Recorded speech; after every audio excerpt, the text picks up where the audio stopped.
zai USA kilam zia ichi ma bona zai USA pe amasa na in pi china local zomi in kwan songa tang ni palai te to kilam homana in pi congress to pen in pi congress na thuni na alien pen hina zai USA kalsona ringa thubul constitution e by law kem pe aki khel ring tak chang na hi congress in pi palai te ni atamzo thukim na to zai USA pen kalsona hi thu Wikipedia the he by law le constitution by to be to bullet te pen he constitution te adiagina NPE hen sat na to NP sunga NP speaker na to lai takin NP speaker hi le pazam lian hina apiana ton la na to lai ta I was say deputy speaker hi le pudding boy hina grand representative ko omina amaute makai thuni na noya palai le tang mi khem po ki gom khom to pen zai se kilam na asang pen chukhen satna pathi den to khichana bot director china tangmi palai khem to na atel khiat mi som ni la khat board of director mi som ni la khat te na thumei china policy le set sorting tom khem to action la khem to amdo hi board of director mi som ni la khat na zeta USA board of director na ongse mi na mayam kalson jaring khem to atamdo hi board of director te na sumzat pai za jaria ke panina to teng pen thumei le teng pe ong sem so hi to hi changna hi board chairman ni na aman hoyasa hi executive director pen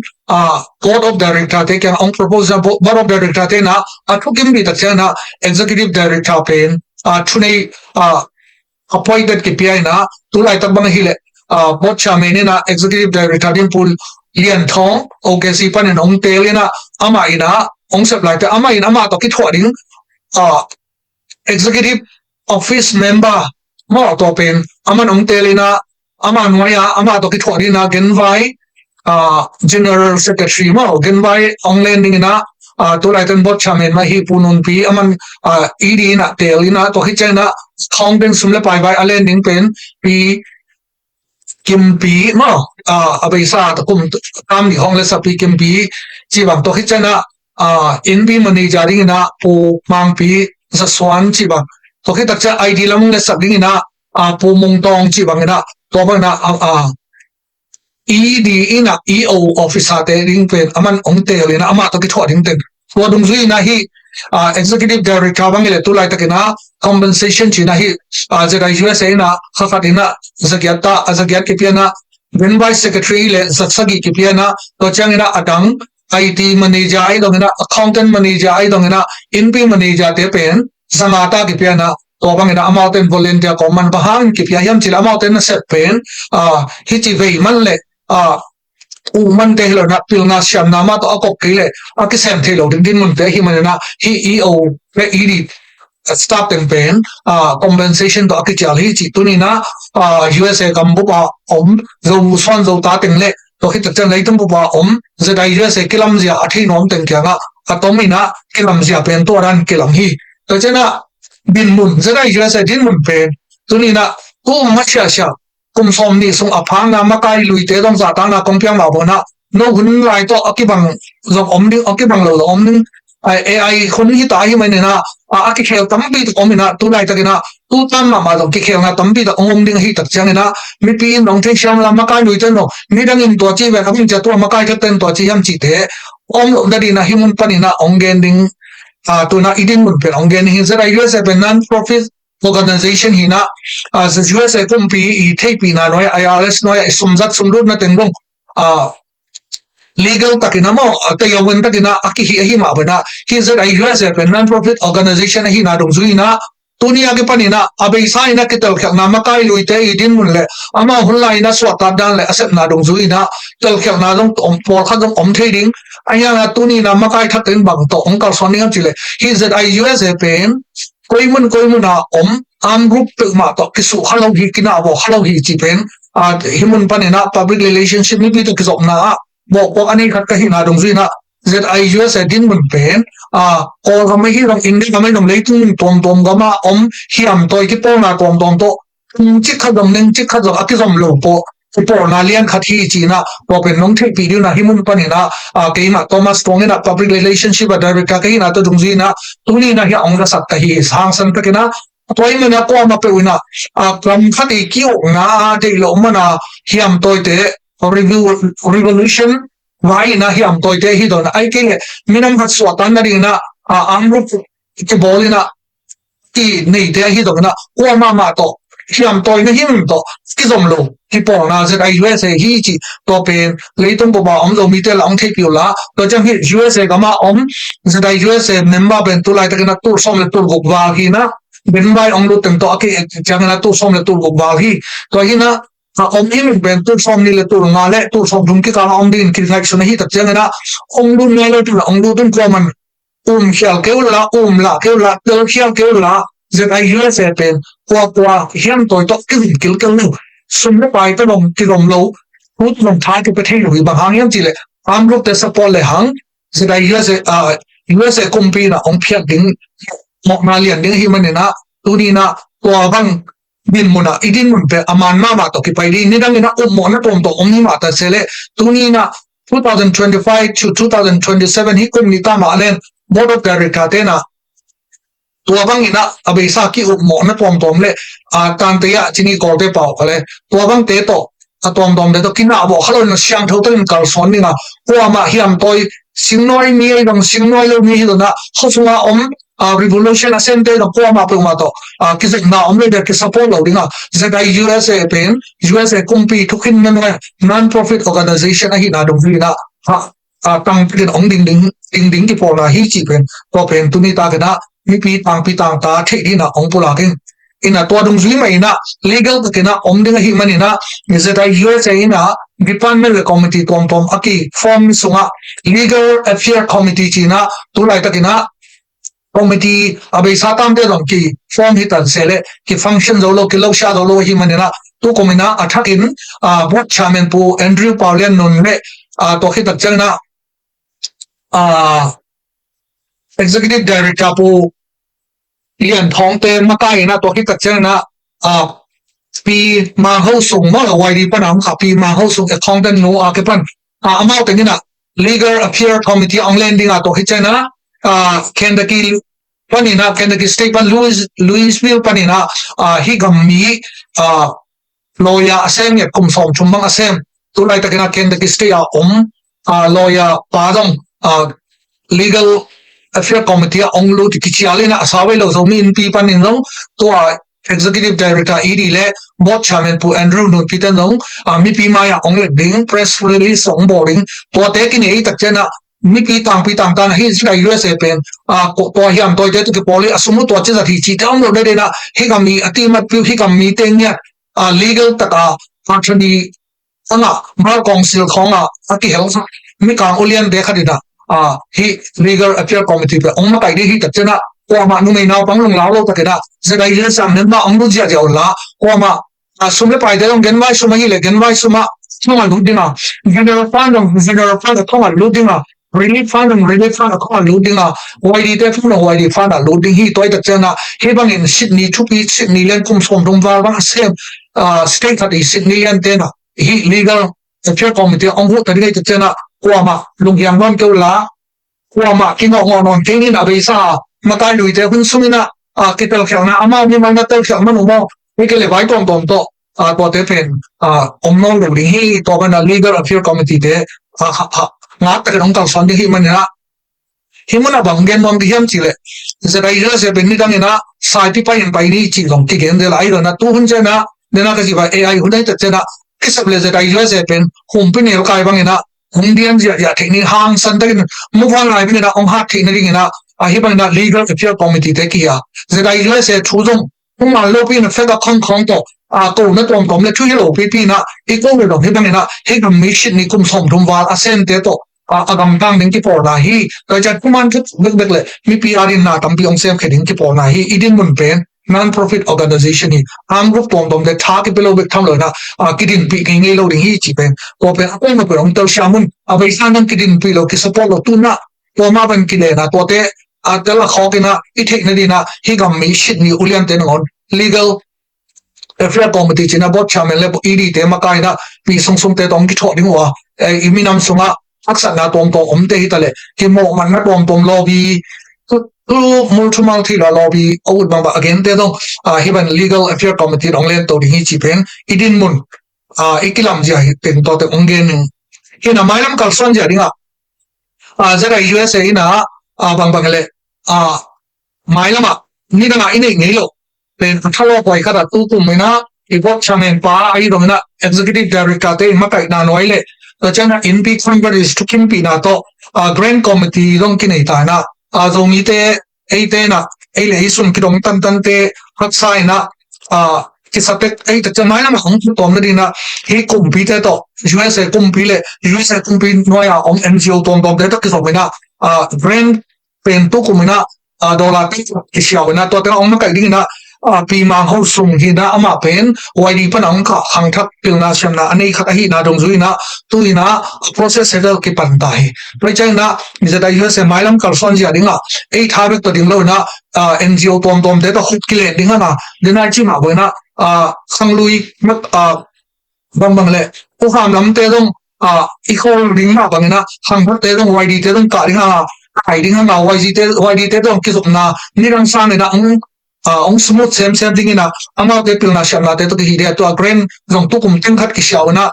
zera USA na hi le tur som ni le tur ke match ngai inga le tur som se ni le tur ni to da ke se grand akinga ding so kai tak chana lo khoi ma ni da ai nei lo tang thu lai mai thak pen tu bot pa ma ki a hi tai na to pen ong sem so ding te dong chu pi ko hi na to te inga ki chen mai na ma do local zoning kon tom de na ấy khang ham te kum som ma tung sha te bet to ke form no do la in local zoning kon tom ma khang thak pil na siam na nei computer siam te to local zoning kon te form up ina hi le hang hi zeta USA igam bu form ina kum ni ba ong ma khit tak chang na zumau te kai lai no ya ei local zoning kon tom te no aksam na jung ni hi grant te ong ki chau pi thei ding chi thoi thu pa ong mai tak chang ina hi pen dong ong kal son ja ding te zo mi te ari tang chu thak lai mai thak onga ki ata hi chi le ei ikite pi thalong Portland zo min kon khong zo hi green pen na xiao khin taw na nga khin taw na zo min nam ni le khoro te na se takin thu pi tan bol na om na wa congress amat te khong congressman te senator te khong samina thu pi ta na bol na ma kum khatina tu som la bang green na ngai na NGO tom te to na se kho mo hi manena to bang ina Oklahoma City te hi dong Portland te bang dong local zoning ko to te gel dong anga khinela tu na zera USA na abul pi pan phule mailam ai local zoning ko te dong ama direct ina inga len ke dong ina inga khin lam pi ong ke hong ring hi chi to dong mailam kalson na ria ong gen noming ina to khit tak chang ina genwai tom chik tel tom ching ding na mi pi thik sham le na to genwai lam tom phat ong pulang no na genwai pen tu chang mi za thumwal bang luang ki phamina to khit tak chang ina 3.9 million teng som thum le teng ko bang luang pham na ki zam khin tai to khit tak chana genwai alun nom te na bây sa lút kinh sa tua bang ina mon na tom dom le thanem na tom dom ma kai te hom tho na le tom dom to a khol ki te dong tu ma mai na gen vai ong lut ki kun la na om na local zoning kon te dong na member ban du ki la gen vai dong lut ki kun hangin na tua bang na din mun man to ki kal son da mon na tom dom te ki sukhiat na ring na tua da na legal affair committee hi gam mi ulian shit ni te ki chialai tak chana to bang no ei zai jira se te pen gen vai be to business aran hi chi te po up khal na le khwatanga hiam toy te sum kha hi chi te po omnon kil lo de tak chana hi gen vai tam pi piang lutun lun nia ke pan ni som po chang ni som po sung na ong se nam le tu som le tu nga i 25% nga ringa to khi tak chang na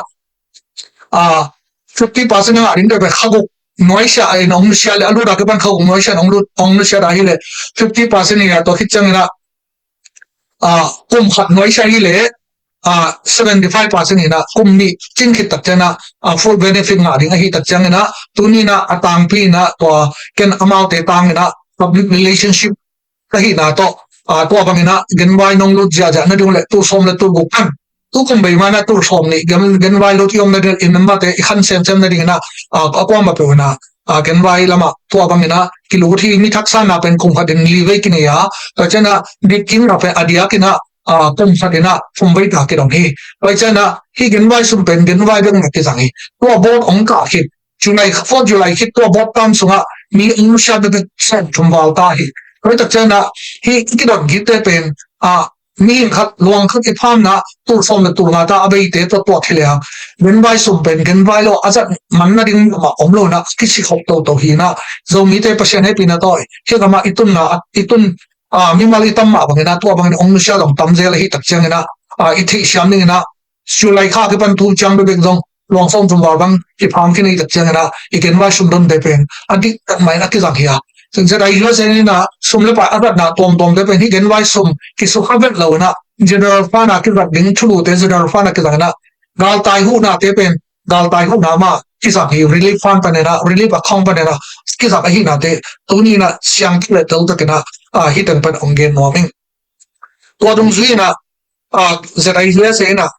ฮิเงินไว้ตัวกิจการนะบางมาลุงเฮียงนั่นเองอมลอยแต่เจนะก็มาเป็นอิลุดกิมจันนั่นเองเลย local zoning ก็ได้เงินไว้ตั้งแต่นั้นตัวบางมาตัวกองเงินชูเป็นบอสสุนัขที่ลงก็ตามมาซะนะPR public relationship นั่นเลยนะก็ตามนี่นะ music commentary นั่นเลยนะตัวเป็นก็ตามทุ่มนะฮิตานะชูเป็นฮิบังนะแต่รู้สึกนะกันนะที่แต่เจนะฮิบันมีปีตัวคิดแต่ละขั้นเราได้ดีนะฮิเงินไว้สุ่มจัดดันแต่ต้ององปลาเขียแต่ฮีอินะตัวที่ตัดเจนนะจะได้ยินเสียงนะฮิบังนะมีเดียตรงนี้ public relationship ท่านเนี่ยมุ่งจะมาไอ้เจ้านั้นนุ่งตามนี่ส่งบังนะฮิเดินกองเงิน relief fund บางฮิเลยอาไปสาตามไปกากปนะที่เซมินะที่ตัวมันมีกาลตายเตก็รู้ตัวนะมีบางนะมีเดียองค์ต่างคนเขียนหลอกหางนะอินเดียก็มาไม่ได้เละอีกคนเอาโจมีแต่ไม่ได้แต่นะองค์บุรุษนบุตักเชียงนะตัวแต่งก็ต้องโจมีคอนซัลท์ตรงนี้ตะเละโจมี student association เดตุที่ตะเละกี่หุยนะwomen association เดตุว่าลงกี่หุยนะตัวที่ตักเชียงเนี่ยตัวกำลังไปกี่ตักเชียงนะอิสมีแต่เขาปีละกับชิมปะดาต้องส่งมาเชียร์ตัวที่ตักเชียงปีโดตาตัวฮัสเดตเป็น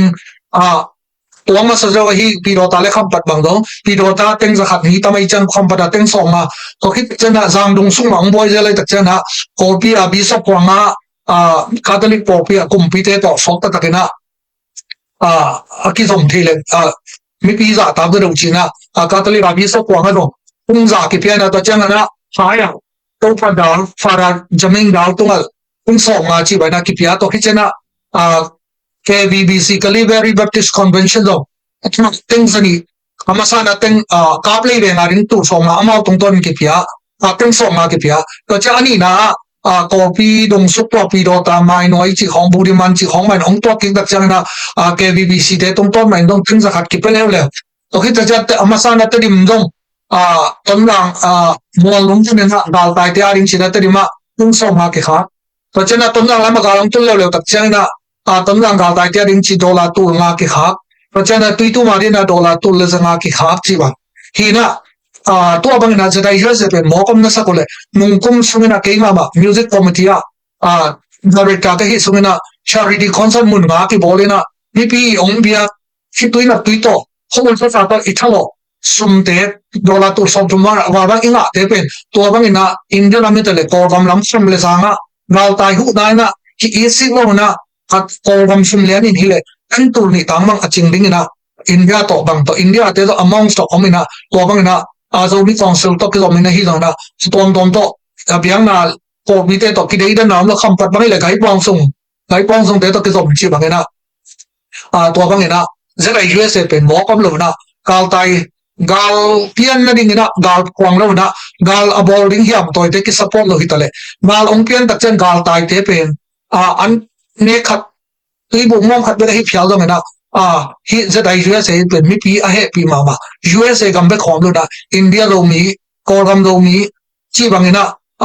มาเลเซียลงไทยเลยนะตัวนะนี่เราบางเราอินเดียเดลีเรามีคนเตะสมศักดิ์นะบางน้องที่จะได้ USA นี่นะกลุ่มที่อภิษัทนี้ที่บางนะจะได้ USA เป็นที่ USA ก็มาเรามีเตะหอมที่จะเราได้เลยต้องบุกตัว pasian in ong kizal sak zo mi te pen huam zo ma hi china hi mun panena public relationship mo pakhat ka hi na to kizuina ong pula ngoming hi na gen vai te pen hi gal tai hu na ki sang zen na gen vai beng na te da gal tai hu na ki hu thi ni da relief fund account china kini ki tom na hi chena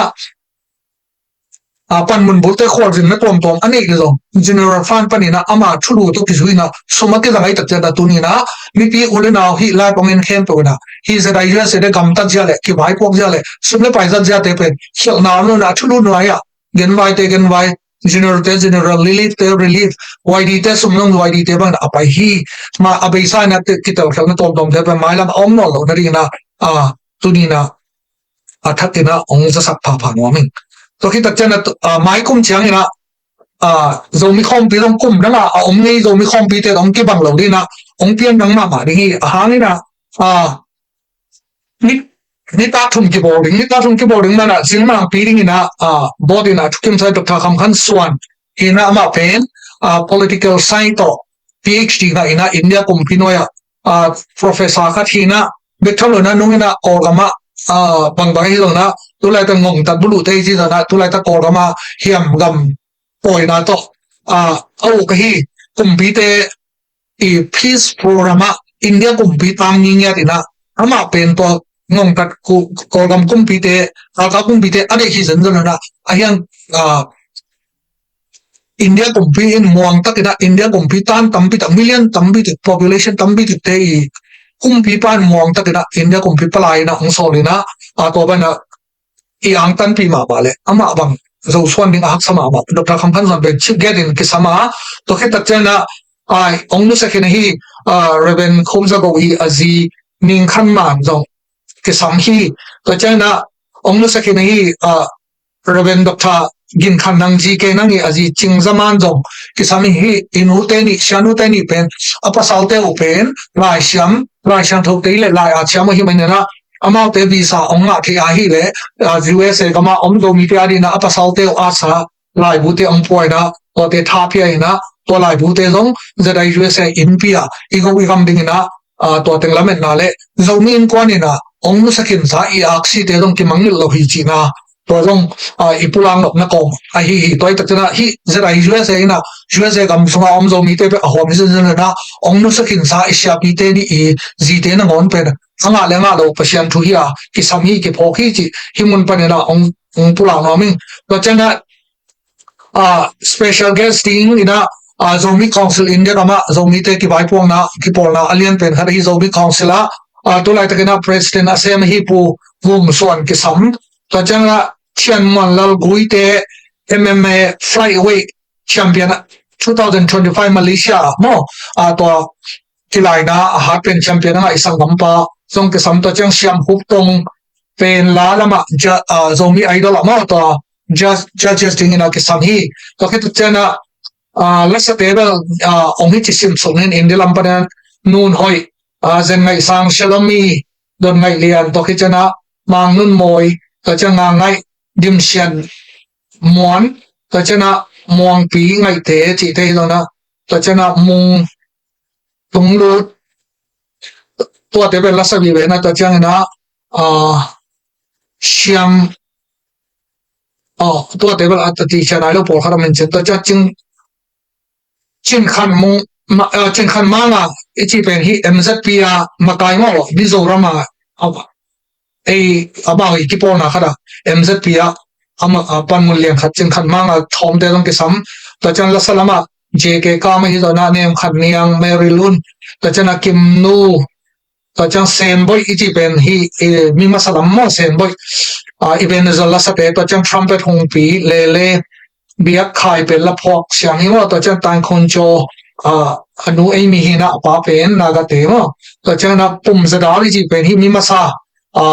mi mang la to siam tu dong dam pi lai na siam lai tom na pa ni na tu lai ta ko pia te to chan na chi pao sound system dam to chan a tong musician la mo to chan na mung tong chi te dong musician te pao mon khwai sen tu kum zo mi leng the win na to chan mon pi makeup artist na to chang thang hi tanga thang pa mo hi tanga thang pa ko gam ba min thang zo swan panina ko gam ba amin thang ma thang pa dong anga le nga lo ding pen ai te passion thui na ai bo ke ke ai dong era thang pa dong ke sam hi za dai je se to chang na pu do khan to mi chi ben to lai tak jang ko ma mi na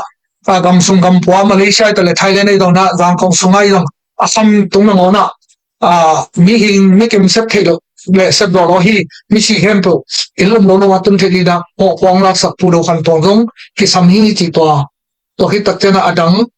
so lambang chi te ai da tom tom te go ma mi vai te chi khadong mi zo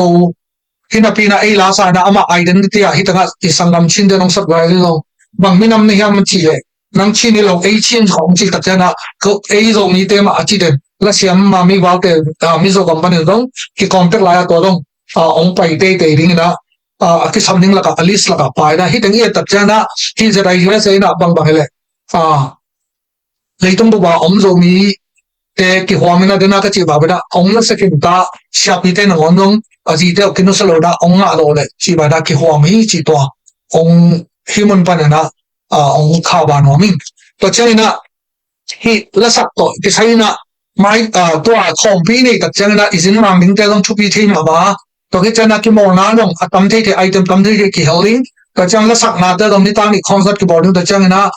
zomi idol ai zomi na to chang concert ai dong to chang talent show dong om ding ni ta chung ki boarding ki bor na te ki bel up ding music lam long dong ding culture dong ni da ding zomi khom pi tam bai imu lo tui han lo ba tui hel lo zomi na lam te dong ki holding to chang tui hel kom koma amu lo ding khang thak te to ki update zomi na lam te dong kum dang sang na tampi ki muzo ding adiam ya na tui hel lo zomi na lam te pen tampi pi mo kharing hi chi ko thui ong wai khang lo min to ko me na mi pi ina itel khyak thek pian pian hi public social media long do ke na ba ha ina central thomas ke na zomi leng the chi zomi idol pan ina zomi leng the chi khel kim na pin ba ha ze dai US te zomi idol chi te no hiam chi pro pen tom hathi public relationship to mo pong nei ka hi na dong zui na to pen ki thi mai do na ze dai US pen ki por na liang khari hi tak chena hi atanga ayong ki dong lo ong ki kup lo to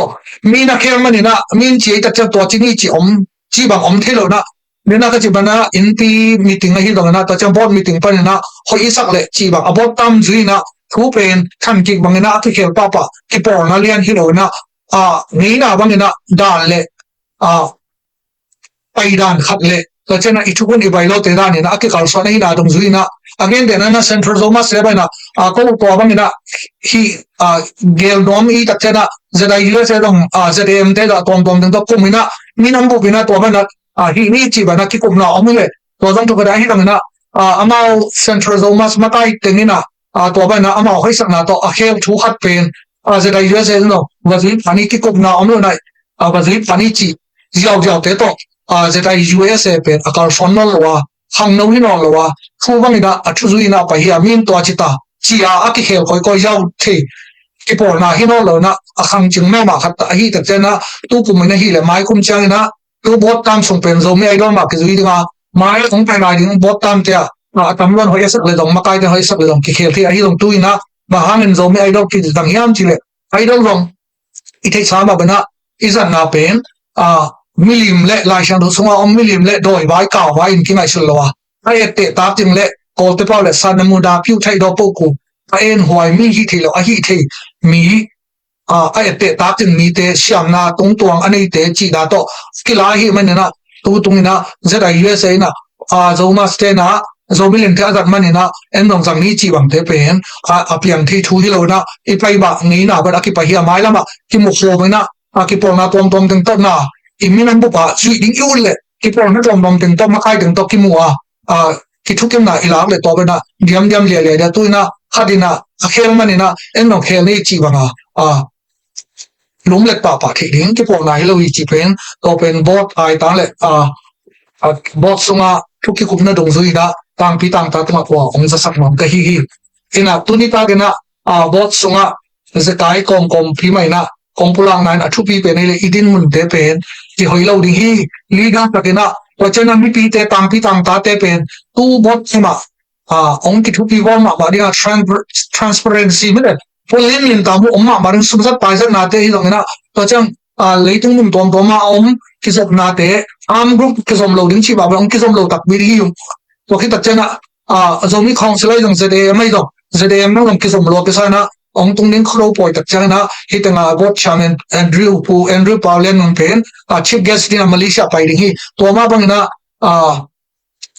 zomin kon tom teng to ong kisom ding hi so chana hi public relationship to kasaina ke to ma pangkhom dina pu kham do lian ken paki bowling green zomin kon makai pi hi na ama to pu chin sia thang alanta zomin kon makai pi ko tengina mainam chanam hi public relationship mi pi na zomin kon mi pi ki kala ki tel kham ding khmom lo ring sum ja pai ja na te transparency om thik ding na hi ba na thung tang ko den ding to ko mai na zai USA kam sunga ZCA ai long na ZBCA ai long na zomi as fellowship ai long 7 day azomi 7 day ai long na to chang mega chas te ai long na to chang na tui phum ki pon na tom te ai long na zomi EBC ki pon ai lo ki biang na ki pon na lian te to zong sum ki buri hang ha zai USA I thanem na tha na ong teng ki po pharing chi te biang na makai te na ong tha shal ka la ki muring to chan hi bang na online panina zai USA ki vai pok ja te ong tang ko kheden ning na public relationship na pi takina ong hard ding na mi pi to ki na media pa na ong hard ma ding hi chuna ke gap te ong dong le che thi bang na na pa ni na ong tel khe ki ding ong thei sak ki ding ong hil chan ki ding ka hi tu ni pe ki pat na hi ni na to ma nai dong video ya tom thu le la tom le idin mun te IT chanem na chi ding ya to ki kin khol hong tom pe ni da chana ki chin kong pula man lo ha mai la ma ki pa long pula ding to hi chana in pi ai da cha ma na executive director pulian thong le board chairman te long na EO te executive officer te han cham na le secretary P dimsan nom te han cham na to hitanga congressman te long senator te lo ong ho ina to igren shap na te mai lama ong ho ngom tam bi ta kom mai kar sung tur sa in pia Medicare to kisai health department pa na tur sa health department pa na ong ho diu leng la tam pi zo mi te mai no de na kar son ding ma de na chi ma bana sai pi pa ai pa hun te mu se ta ri hanga home pe de kai ba na dia na kisap le diang ding mu ba ngai ba na sang pe le na kisap le ngren pi ro de na mi pi mi sham PhD nga te dong hi board of directors sunga hi business ane ya million na house somehow te dong ki heli adia ga na VC2 Dr. House chin swan te lo na secretary P Dr. Dim San Dom te lo na amao te na PhD chi khong pil na sang pi te anga amma ba na adang ko adang aki thwa pi ding teng dong ve na le ham cham na to hi kapan mun te pen sa ki po ga ong ko lo di na sem chat ding ina ko ma ki em lo ding na ma no ding hiya cha na ke ni ma le na ale ta hi political affair committee no lab ma hi banong ki kharia imi sunga mi bil mi sham leitung bu ba ho ma om hi Dr. Kamhan Zon te Dr. Lamkhan Pian te dong na hi zomi council president povum son te tale cha na zang konga sama ha go ta pa hi mi pil mi chiam mi chi ma hi chu khen zoma kum tam bi asem pu hang na thon te hi dong tam bi tak mi pil mi sham Dr. Pum Han Pau te history to PhD nga te dong tom ong kan khria to te na PhD panina zo mi te adin thik to te ong ben khring hi gel ke sa ding hi ina to ki chana peace and reconciliation along zo mi te sama hi am to te ke ka community sa le fat ke ka chang zuzu ro le sa dai jwa sa i don tom community ke ka ke sha na amni na tom to bi ga mi pil mi sham za ta te Reverend Dr. Simon Paul khan en de dong Bishop Lian Chen te hi don na chang Reverend Ai Mang te lo ko mi pil mi sham te mi chim te kai khom na peace and reconciliation na dong hi bai na mi pi to ma lap to I pa te I chin khop ding I pa te thu gen sa bia to bi tham lo na chin sri sunga isangam I pa ki bat pi lo te dong tu lai ta na se jam thalian te dong pu denial bung lian mang te dong pu tor khan swan te dong na ya zerai je sai boss secretary P dim san dom te hi lo na ke hi lo na ko kam te ro ko pa to chin sri sunga isangam te dong his process rekini na chi ban article sorry adena ka chi ba na mun de pen ke a ke pan akwa ma pen sa zo ki po pen polo ria ong ke sem chet ding hi wa hi na I zera I se so ki de na omlo zo shon ken to ki de na omlo I ken vai list ten hi mi za thom ba le long pham ten a khomin ten malam cha ong la khile ko ma khong ko si bang ko zo ko ki ma ke khel lo nung son bang na California sangam je khai de ka ong sia pen iluang pham nang tu som le tur na to iluang pham pa bang pen amin aji pen germol hina bang chiria en zara US om ke le to dollar tu som le tur na to California luang pham le ding abai lo ding pi sak pen to bang ina zo hi akwa hi ti dang hi ke khono quality bama ki dei dal lo da hi ben akal swan zo min kwa ni ken vai lo ki dei dal lo ka chang music lam chang ni lo artist lam lo koma nina chang pa de ba te ki sam ki mang lo in lam long second sa sia di ke nang te sia khum za go te asi te ngon mi sa ong lo la ki sam ka chang na mi pil te dong ki pa to ding ka chang na adia ke na hi zo min ke lo conference room pen hi zo min kwa na ding na anung ta hun sumina ake pe khama ma Ravindra Kachin do kham hong na ding na Ravindra Kachin do kham hol chi na to hol ago pen meeting hol pen aki pi na ko da khadina apila chamte la ke mangil lo ong sia rod ke mangil lo to chana nena chi ban kal ta ya om India ko kama sa te long ki hu hi nung kum ram na refugee program to lo Malaysia le India ke phai to ba na leitung bu koma om zo fan zo ta te hi ko ma pe na zu ze do hi mani na ze ta US gen vai lo ling chi te ko la ko ngong lo na to chang na zu ze do hi long ze ta US hi lo na hi hui la ka social media lobby chút đâu tung tiền là ong ong te i